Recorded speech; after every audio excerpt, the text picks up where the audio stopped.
Jimmy 100 concert celebrates former president's 100th birthday. A range of stars from the stage, screen and sport paid tribute Tuesday to former President Jimmy Carter ahead of his 100th birthday. The eclectic lineup mean to highlight the 39th president's emphasis on human rights and his love of music as a universal language. Everyone here is making history. Jason Carter, the former president's grandson, told more than 4,000 people who filled Atlanta's Fox Theater to toast the longest-lived U.S. executive in history. This is the first time people have come together to celebrate the 100th birthday of an American president. The benefit concert, with ticket sales funding international programs of the Carter Center that Jimmy and Rosalynn Carter founded in 1982 after leaving the White House, brought together artists that cross generations and genres that trace back to his 1976 campaign. The concert will be aired in full on Georgia Public Broadcasting on October 1, Carter's birthday. Carter remains in hospice care at his home in Plains, Georgia. Rosalynn Carter died in November 2023 at the age of 96. The pair had been married 77 years. He really was the rock and roll president, said Chuck Leavell, whose Georgia-based Allman Brothers Band campaigned with Carter in 1976. But more than that, Leavell said Carter always understood music as something that brings people together. Indeed, Tuesday's run of show assembled artists as varied as India Arie singing R&B and soul draped in a resplendent purple gown. The B-52s, formed in Athens, Georgia, singing Love Shack and projecting psychedelic imagery across the concert hall, and the Atlanta Symphony Chamber chorus bringing a classical and patriotic repertoire.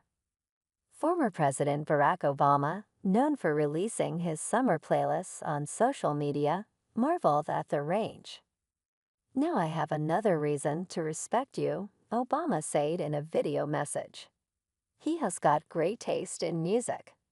"I've never thrown a concert that features pop, rock, gospel, country, jazz, classical, and hip-hop." Of course, Obama noted, Jimmy never passes up the opportunity to send a message. And several artists referenced one of Carter's widely circulated quotes about music. "One of the things that has held America together has been the music that we share and love."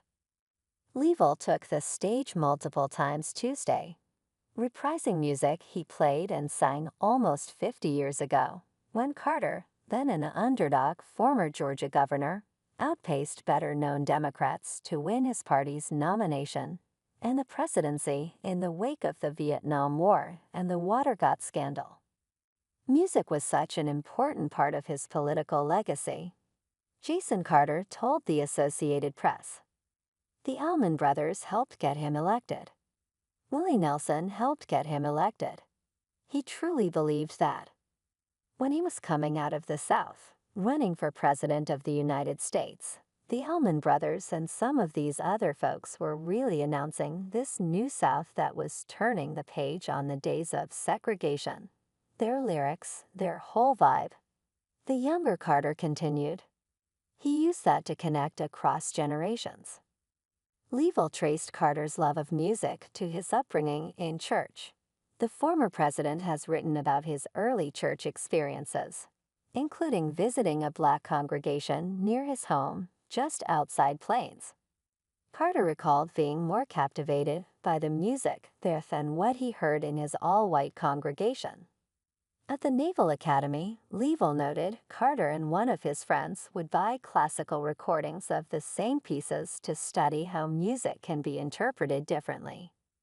Part of the evening involved recounting Carter's legacy as president and with the Carter Center, which advocates democracy, resolves conflict and fights disease across the world.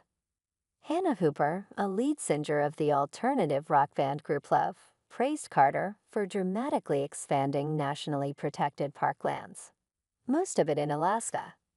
Actress Renée Zellweger narrated, The lifelong relationship between the former president and his wife, whom he first met when she was just days old, and who died last November after 77 years of marriage. Two former Atlanta Braves baseball stars, Terry Pendleton and Dale Murphy, celebrated Carter as the team's #1 fan.